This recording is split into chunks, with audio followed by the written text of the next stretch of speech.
Hello friends. For suppose మీరు ఒక closed బిల్డింగ్‌లో ఉన్నారని చెప్పి అనుకుందాం. ఆ క్లోజ్డ్ బిల్డింగ్‌లో నుంచి చూస్తే మీకు బయట ప్రపంచం కనిపిస్తుందా? అసలు కనిపించదు. కేవలం ఆ బిల్డింగ్ లోపల ఉండేది మాత్రమే మీకు కనిపిస్తుంది. సేమ్ అలానే మన యూనివర్స్ కూడా. మనం అందరం మన యూనివర్స్‌లో ఉంటున్నాం కాబట్టి బయట ఎన్ని యూనివర్సెస్ ఉన్నాయో మనకు తెలీదు. అండ్ అసలు ఎన్ని ఉన్నాయనేది మన జీవిత కాలంలో కూడా మనం కనిపెట్టలేం. ఇన్‌ఫాక్ట్ 1929 వరకు కూడా మన విశ్వంలో కోట్ల గెలాక్సీలు ఉన్నాయనే విషయం తెలీదు. ఈ విషయం తెలిసినప్పుడు ప్రతి ఒక్కరు ఆశ్చర్యపోయారు. 1929లో కనుక్కున్న ఈ విషయానికి ఆశ్చర్యపోతే మరి 3000 సంవత్సరాల క్రితం మన హిందూ పురాణంలో రాసిన మల్టీవర్స్ థియరీ గురించి వింటే ఇంకేమైపోతారు చెప్పండి. అసలు ఈ విశ్వంలో మన సూర్యుడు లాంటి నక్షత్రాలు ఎన్ని ఉన్నాయో మీకు తెలుసా? సెప్టీలియన్. అంటే 10 పక్కన 24 సున్నాలు పెడితే ఎంత అవుతుందో అంత అవుతుందన్నమాట. కేవలం మన మిల్కీవే గెలాక్సీలోనే 100 బిలియన్ స్టార్స్ ఉన్నాయి. అంటే 100 బిలియన్ అంటే 100 ఇంటూ 100 అంటే 10,000 అంటే 10,000 కోట్ల నక్షత్రాలు ఉన్నాయి. అండ్ ఈ మిల్కీవే లాంటి గెలాక్సీలు ఇంకా కొన్ని కోట్లు ఉన్నాయి. అసలు ఈ విశ్వం ఎంత పెద్దదో కనీసం మన మైండ్ కూడా ఇమాజిన్ చేసుకోలేదు. ఇలా మనం ఈ విశ్వం గురించి డిస్కవర్ చేయడం మొదలుపెట్టినప్పటి నుంచి చాలా ఆశ్చర్యపోయే విషయాలని మనం కనుక్కున్నాం. అండ్ ఇంకా కనుక్కోవాల్సింది చాలానే ఉంది. సైంటిస్టుల నుంచి క్యూరియస్గా ఆలోచించే ఒక స్టూడెంట్ కూడా ఈ విశ్వంలో తెలియని వాటి గురించి ఆలోచిస్తూనే ఉంటాడు. ఇలా పుట్టుకొచ్చిన కొన్ని థీరీస్లో మీ మైండ్ని చెడగొట్టి నిద్రపోకుండా చేసే థీరీ ఈ మల్టీవర్స్ థియరీ. 1981లో ఎలన్ గుత్ అనే ఫిజిస్ట్ ఈ మల్టీవర్స్ గురించి ఆలోచించి ఒక థియరీని డిజైన్ చేశాడు. అదేంటంటే ఈ విశ్వం అనేది బిగ్ బ్యాంగ్తో మొదలైంది. ఆ బిగ్ బ్యాంగ్ ఎక్స్ప్లోజన్ వలన ఈ స్పేస్ టైం సూపర్ హీట్ అయి అంతటా స్ట్రెచ్ అయింది. కానీ ఇలాంటి బిగ్ బ్యాంగ్లు చాలానే జరుగుండొచ్చు అని చెప్పి ఎలన్ కనిపెట్టాడు. అంటే ఇక్కడ మీరు క్లియర్గా అర్థం చేసుకోవచ్చు, ఒక బిగ్ బ్యాంగ్ నుంచి ఒక యూనివర్స్ పుట్టుకొస్తుందని. అంటే ఈ లెక్కన ఇప్పటి వరకు లెక్కలేనన్ని యూనివర్సులు పుట్టుండొచ్చు. వాటినే మల్టీవర్స్ అని చెప్పంటారు. ఈ సైన్స్ గురించి అంతగా అవగాహన లేని వారికి చాలా సింపుల్ వేలో అర్థమయ్యేలాగా చెప్తాను. ఒకసారి చూడండి. మనం ఇప్పుడు ఉంటున్న విశ్వం ఏదైతే ఉందో అది బిగ్ బ్యాంగ్. అంటే ఒక పెద్ద విస్ఫోటం నుంచి పుట్టుకొచ్చింది. ఈ బిగ్ బ్యాంగ్ అనేది ఒకసారి కాదు, ఇన్ఫైనైట్ టైమ్స్ జరుగుతుంది. మనలాంటి విశ్వాలు ఇంకా చాలానే ఉన్నాయని చెప్పి ఈ థియరీ చెప్తుందన్నమాట. అండ్ హిందూయిజంలో దీన్ని బ్రహ్మాండ కోట విశ్వాలు అని చెప్పి కూడా అంటారు. యాక్చువల్గా ఈ మల్టీవర్స్ థియరీ అనేది 1981లో పుట్టుకొచ్చింది. కానీ హిందూ గ్రంథాల్లో మాత్రం ఈ మల్టీవర్స్ గురించి ఎప్పుడూ చెప్పడుంది. దానికి ఒక బెస్ట్ ఎగ్జాంపుల్ చెప్తాను చూడండి. చైతన్య చరితామృత అనే బుక్లో మల్టీవర్స్ గురించి ఒక విషయం చెప్పబడింది. ఒకరోజు బ్రహ్మ ద్వారక నగరంలో ఉన్న శ్రీకృష్ణుని చూడటానికి వెళ్తాడు. ఆ నగరం చేరుకున్న తర్వాత ఆ నగరంలో ఉండే ద్వారపాలకుడితో బ్రహ్మ ఇలా అంటాడు, వెళ్ళి మహాప్రభు శ్రీకృష్ణుడికి బ్రహ్మ వచ్చాడని చెప్పు అని అంటాడు. ఆ ద్వారపాలకుడు అలానే చెప్తాడు. అప్పుడు శ్రీకృష్ణుడు ఏ బ్రహ్మ అని చెప్పడుగుతాడు. ఆ ద్వారపాలకుడు వెంటనే వచ్చి మీరు ఏ బ్రహ్మ అని చెప్పడుగుతాడు. ఈ క్వశ్చన్ విన్న బ్రహ్మ షాక్ అయి వెంటనే ద్వారపాలకుడితో నేను కాకుండా ఇంకా వేరే బ్రహ్మ ఉన్నారా? అయితే చతుర్ముఖ బ్రహ్మ వచ్చాడని చెప్పు అని చెప్తాడు. దీంతో శ్రీకృష్ణుడు బ్రహ్మను లోపలికి రమ్మని చెప్పి అంటాడు. బ్రహ్మ ద్వారకా నగరంలోకి వెళ్ళిన తర్వాత శ్రీకృష్ణుడిని కలిసి బ్రహ్మ ఇలా అడుగుతాడు, మహాప్రభు నేను లోపలికి వస్తుంటే ఏ బ్రహ్మ అని చెప్పి అడిగారంట, నేను కాకుండా వేరే బ్రహ్మ ఉన్నారా అని అడుగుతాడు. దానికి శ్రీకృష్ణుడు నవ్వుతూ వేరే ఇతర లోకాల నుంచి బ్రహ్మదేవుళ్ళు అందరినీ పిలుస్తాడు.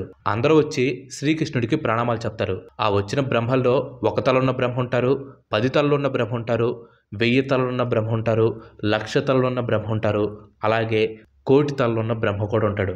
ఆ సన్నివేశం చూసిన బ్రహ్మ ఆశ్చర్యపోయి ప్రభు ఈ విశ్వం ఎంత పెద్దది అని అడుగుతాడు.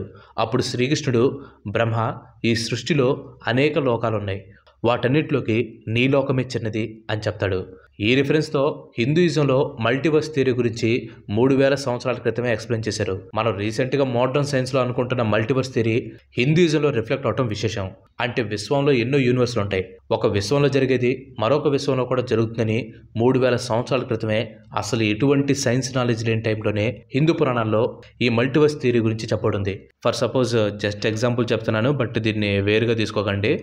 లైక్ కల్కి సినిమాలో కర్ణుడి క్యారెక్టర్ ప్రభాస్ ఉన్నాడు. సో నిజంగానే మన భూమి పైన ఉన్న కర్ణుడు ప్రభాస్ లాగా ఉన్నాడని చెప్పి కాసేపు అనుకుందాం. సో మన భూమి పైన కర్ణుడు ప్రభాస్ లాగా ఉంటే వేరే విశ్వంలో ఇంకో కర్ణుడు ఉండొచ్చు. అండ్ ఆ కర్ణుడు చూడటానికి జూనియర్ ఎన్టీఆర్ లాగా ఉండే అవకాశం కూడా ఉండొచ్చు. మళ్ళీ దీంట్లో ఇంకా లూప్ హోల్స్ ఉన్నాయి. అంటే లైక్ ఇప్పుడు మహాభారతంలో పాండవులు కౌరవులు ఉన్నారు. సో మహాభారతం ప్రకారం పాండవులు హీరోలు, కౌరవులు విలన్స్. బట్ వేరే విషయంలో అది రివర్స్ అయి ఉండొచ్చు. లైక్ కౌరవులు హీరోస్ అయి ఉండొచ్చు, పాండవులు విలన్స్ అయి ఉండొచ్చు. సో వేరే వేరే విశ్వాల్లో స్టోరీస్ అండ్ క్యారెక్టర్స్ ఇలా చేంజ్ అయ్యే అవకాశాలు అయితే ఉండొచ్చు. Next multiverse in Puranas. మన హిందూ పురాణాల్లో అనేక లోకాలు, అనేక రాజ్యాలు ఉన్నాయని చెప్పనుంది. పురాణాల్లో మెయిన్గా మెన్షన్ చేసిన లోకాలు 3.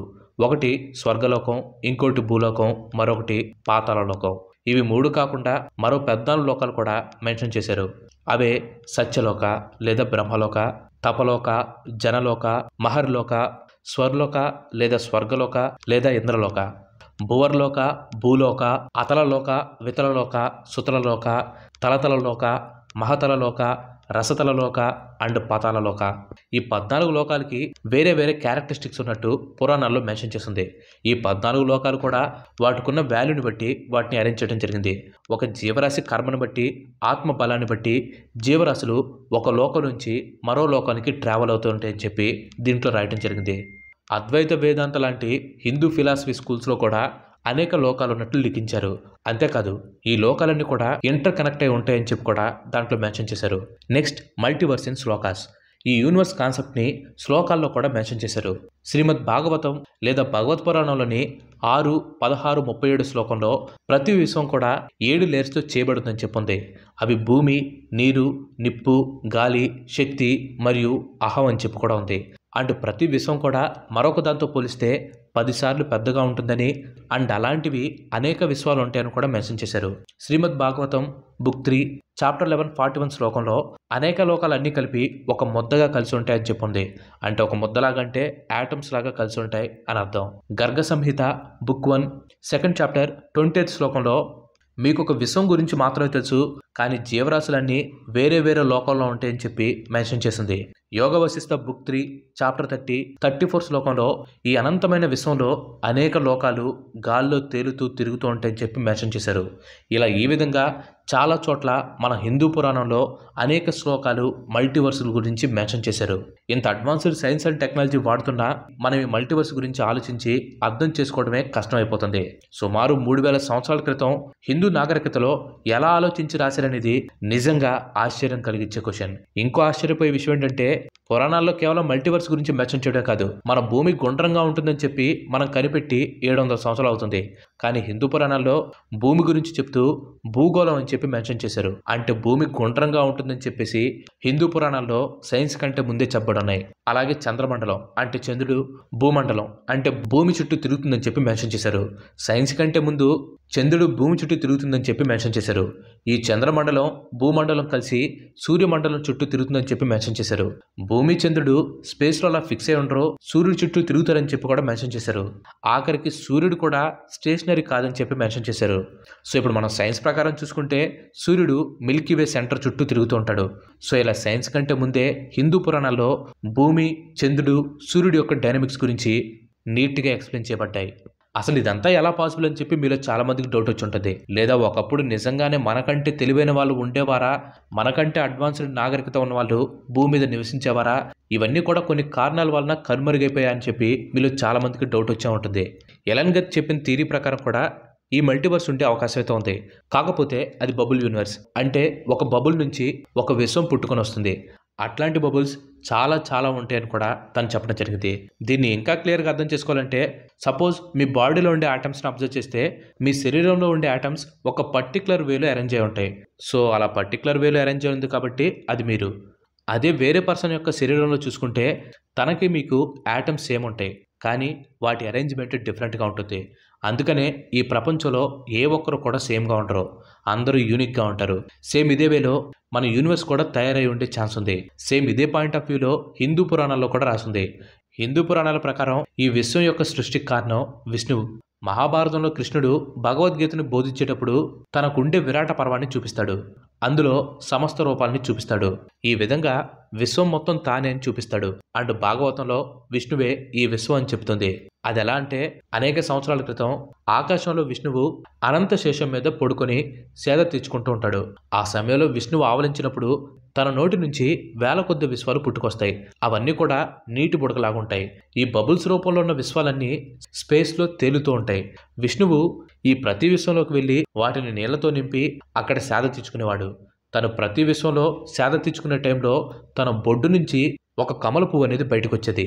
ఆ పువ్వు నుంచే లోకం యొక్క సృష్టికర్త అయిన బ్రహ్మదేవుడు పుడతాడు. బ్రహ్మదేవుడు లేచి చూడగానే ఆ లోకమంతా చీకటిగా ఉంటుంది. అప్పుడు వెంటనే విష్ణు ప్రభువుని ప్రార్థిస్తాడు. అలా ప్రార్థించినప్పుడు విష్ణువు తన గుండె ద్వారా బ్రహ్మతో మాట్లాడి ఈ లోకాన్ని ఎలా సృష్టించాలో చెప్తాడు. బ్రహ్మదేవుడు మొదట ఆ లోకాల్ని పరిపాలించే దేవుళ్ళని సృష్టిస్తాడు. ఆ తర్వాత సూర్యచంద్రులని తను సృష్టిస్తాడు.